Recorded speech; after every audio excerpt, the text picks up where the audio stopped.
很多人都有骨质疏松的问题，虽然你自己不一定觉得，但是只要问问你自己，是不是最近走路容易腰酸，上楼梯膝盖会卡，甚至弯腰捡个东西背部就会不舒服。如果这些问题真的发生在你身上，你可能就已经有骨质流失的问题了哈。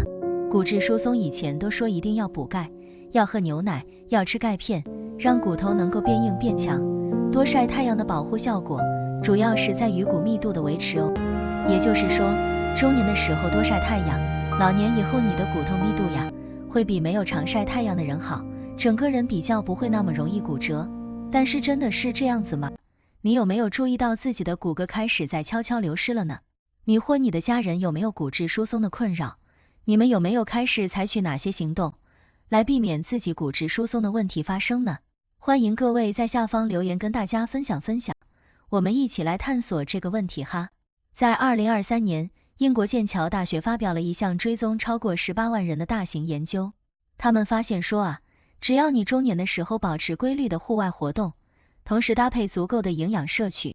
统计结果最终发现说，到了老年的时候，有这些习惯的这一群人他们的骨密度比较高，骨折风险比较低，整个人的活动能力也比较强。那这样讲起来，我只要多晒太阳就好了，我干嘛那么辛苦的去补充那些营养品哈？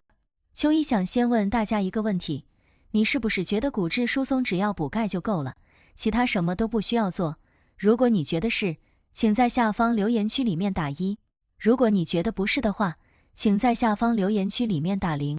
确实，今天会跟大家谈谈，到底除了补钙之外，还有什么方法可以真正保护我们的骨骼？这是英国剑桥大学的研究，在2023年发表哈，在一个医学期刊，叫做《骨骼与矿物质代谢》的医学期刊。其实简单讲，它的结论就是2个。第一个，他说中年如果同时兼顾营养与运动，老年比较不容易发生骨折。第二个，在论文当中又有讨论，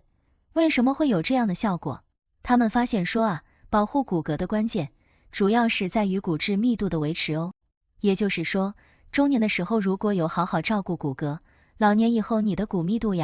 会比没有注意保养的人好，整个人比较不容易摔倒骨折。那研究团队当然也有探讨说为什么。他说因为骨骼能够维持强健，防止疏松，并不只是因为钙质的补充，而是因为我们身体当中需要很多协同合作的营养素，例如维生素 D 镁维生素 K 胶原蛋白这些物质。这里讲到维生素 K， 那你们有没有发现说，很多人补了一堆钙，但是骨密度就是上不来，这是为什么呢？其实是因为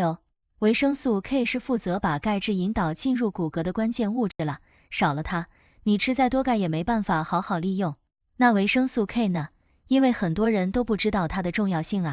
日常饮食当中也容易忽略，所以特别拿出来谈谈是这个道理。然后它里面有特别提到说十字花科类的食物包括花椰菜、高丽菜这些东西因为它里面含有维生素 K 和硫氰酸，不但能帮助钙质吸收，还有抗感染跟抗氧化的效果哦。豆类食物例如黑豆黄豆这些豆类的东西，它里面有植物雌激素，还有植物蛋白跟镁元素。那植物雌激素本身是可以帮助女性减少停经后骨质流失的速度。植物蛋白不用说是骨骼胶原蛋白合成的营养来源，还有就是镁元素。镁元素可以协助维生素 D 的代谢，让维生素 D 能够更有效地发挥作用，进而保护我们的骨骼健康，也可以维护神经与肌肉的正常功能。而这些抗氧化、抗发炎的物质协同作用之后就可以减少骨质的流失耗损哦。所以某种程度上来讲就是减少了骨质疏松的进展速度。听到没有？它是减少骨质的耗损，并不是增加骨质的量跟密度，它是让你不要衰退的那么快。因为本来就讲说我们年纪大了以后，每年骨密度都在下降，所以到了50、60以上，骨质量绝对是不如年轻时那么充足。所以如果你有注意饮食，多吃绿色蔬菜豆类食物或者豆腐这样的食物你的流失速度会比较缓慢，那么你老年就比较不容易骨折，是这个道理的哈。但是我觉得鼓励大家注重饮食是对的了，但是如果跟你讲说只要吃对食物，你就不用做任何运动，这也是不对的哈。要怎么样避免老年的骨质疏松问题呢？应该怎么做？其实呢，还是要按照科学原理来做了。这一部分呢，我们就要参考比较有医学根据的做法哈。求医帮大家找到的是美国国家科学院呢，有提出来哦，要改善骨质疏松哦，一定要从营养跟运动来下手，双管齐下，缺一不可。这个应该已经算是共识了哦。首先，营养部分有3项营养物质非常重要。第一个就是钙质，钙质本身就是骨骼的主要结构成分。我们身体里面超过99%的钙都储存在骨骼和牙齿里面，所以一定要有足够的钙质摄取。钙质一定要记得在3餐当中均衡摄入，而不是一餐大吃，另外一餐不吃，然后又好几餐不吃，再一餐大吃，这样是错误的。因为一餐大量补钙，消化道的吸收是有上限的，大概超过500毫克以上的钙质，每餐的话就已经超过肠道摄取的上限，剩下的就只会被排掉，变成浪费。所以呢，我都建议大家说，早餐可以喝豆浆或牛奶，午餐可以吃小鱼干或豆腐，晚餐就可以多吃一些深绿色蔬菜，例如花椰菜、菠菜都可以，豆类制品也可以多吃，让身体有足够的材料来维持骨骼密度。钙质之外呢，其实还有一个物质很重要，就是维生素 D。维生素 D 呢，对于骨骼非常重要，但是大家都不知道说，它其实是负责帮助肠道吸收钙质的关键角色哦。没有维生素 D， 你吃进去的钙几乎都会被浪费掉。所以目前有越来越多的证据显示说啊，维生素 D 是另外一个预防骨质疏松的核心营养素。根据统计哈，全球多数的中老年人呢，维生素 D 的浓度都是不足的。确实也帮大家做过一个实验哦。像我们这种上了年纪的人呢，我没有补充维生素 D， 我只有每天晒20分钟的太阳，而且中间还有断，但是累积起来超过10天，我自己抽血就已经发现说维生素 D 的浓度就上升了。所以要补充维生素 D 呢，当然你可以选择营养补充品，不过我觉得最健康的方式还是去晒太阳了哈。第3个重要的营养素就是胶原蛋白。胶原蛋白是骨骼当中的重要支架结构，钙质就是附着在这个支架上面的。如果胶原蛋白不足，骨骼就会变得脆而易断。富含胶原蛋白的食物包括猪脚、鸡爪、鱼皮这些东西，当然你也可以选择胶原蛋白粉来补充，搭配维生素 C 效果会更好，因为维生素 C 可以帮助胶原蛋白的合成哦。除了营养以外呢，其实最重要的是要运动，运动要规律，而且呢，要有做负重运动，负重运动才能刺激你的骨骼，促进成骨细胞的活性，让你增加骨密度。骨密度一旦提升以后，你走路就更稳，就不用怕跌倒，关节就会更稳定，甚至啊，连一些这里酸、那里痛的问题都会改善。长辈可以试试这几个运动。第一个就是健走，健走是一个非常好的负重有氧运动，不但能够刺激下肢骨骼密度的维持，还能帮助你训练平衡的能力，减少你跌倒的风险。建议每天至少走30分钟，速度不用太快，但是要维持稳定的节奏。穿一双有支撑力的运动鞋很重要哦。第2个就是深蹲，深蹲呢可以有效地锻炼大腿的肌肉跟臀部的肌肉，而这些肌肉正好是保护膝关节和髋关节的重要力量来源。但是如果你关节不好或者平衡能力不好的时候，一开始练深蹲，最好有个椅子或桌子可以扶着，慢慢增加那个负荷量，然后再慢慢不需要支持，能够独立完成深蹲。找到最适合你自己的方式很重要。第3个是举哑铃。举哑铃呢，你想求医有个可调重量的哑铃啊，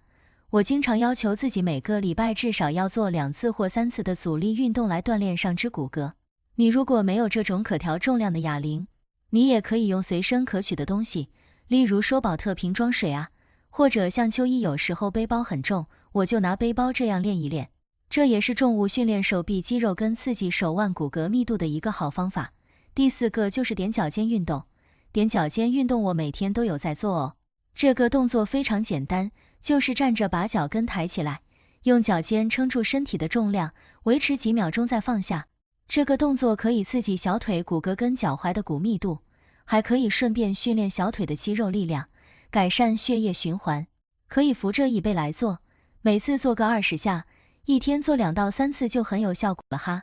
第5个就是伏地挺身。伏地挺身可以有效刺激手臂、肩膀跟手腕的骨骼密度，对于预防上肢骨折非常有帮助。做的次数呢，不用每天做，你只要隔天做或者1个礼拜做个2次，就能得到很好的锻炼效果了哈。如果你觉得标准式的伏地挺身太难，可以先从跪姿伏地挺身开始练起，慢慢再进阶到标准式，不要勉强自己，循序渐进最重要。这里秋衣要特别提醒大家一件事情哦，运动的时候一定要注意安全，尤其是本来就已经有骨质疏松诊断的朋友，在做任何新的运动之前，最好先咨询一下你的医生或物理治疗师，看看哪些动作适合你，哪些动作需要避免，这样才能在保护骨骼的同时，也保护自己不受伤哦。好，我们来做一个简单的整理。想要好好保护骨骼，预防骨质疏松，记住这几个关键点。第一个，钙质要均衡摄取，分散在3餐当中，不要集中在1餐大量补充。第二个，维生素 D 要足够，最天然的方式是每天晒太阳，实在没办法的话，可以考虑营养补充品。第三个，胶原蛋白不能少，搭配维生素 C 一起补充效果更好。第四个，负重运动要规律，健走、深蹲、举哑铃这些都是很好的选择。第五个，所有的努力都要持之以恒，不能3天打鱼2天晒网，骨骼的保养是一辈子的事情哈。还有一点秋衣觉得很重要，就是要定期检查骨密度，尤其是女性朋友在停经以后，骨质流失的速度会加快，建议每1到2年去做1次骨密度检测，这样才能及早发现问题，及早处理。男性朋友也不要以为骨质疏松跟你没关系，超过70岁以后，男性的骨质疏松风险也是非常高的哦，一样要注意。另外呢，有些生活习惯是会加速骨质流失的，大家一定要避免。第一个就是抽烟，抽烟会影响雌激素的代谢，加速骨密度的下降，所以如果你有抽烟的习惯，真的要考虑戒掉哦。第二个就是过量饮酒，过量的酒精会影响钙质的吸收，还会抑制成骨细胞的活性，所以喝酒要适量，最好是能不喝就不喝。第三个就是长期久坐不动，现代人很多人都是坐着工作，坐着休息，整天下来根本没什么时间站起来走动，这样骨骼得不到足够的刺激，骨密度就会慢慢下滑。所以秋衣建议大家每坐1个小时就要起来走动个5到10分钟，让你的骨骼和肌肉得到足够的活动哦。最后秋衣想跟大家分享一个我自己的经验，我在几年前做骨密度检查的时候，发现我的骨密度其实比我预期的要低一些，当时真的是给了我一个很大的警惕。从那以后，我就开始认真的调整饮食，每天固定晒太阳，也开始规律做负重运动，大概坚持了1年多以后，再去复查，骨密度真的有明显的改善。所以这件事情真的告诉我，骨质疏松不是老了才要担心的事情，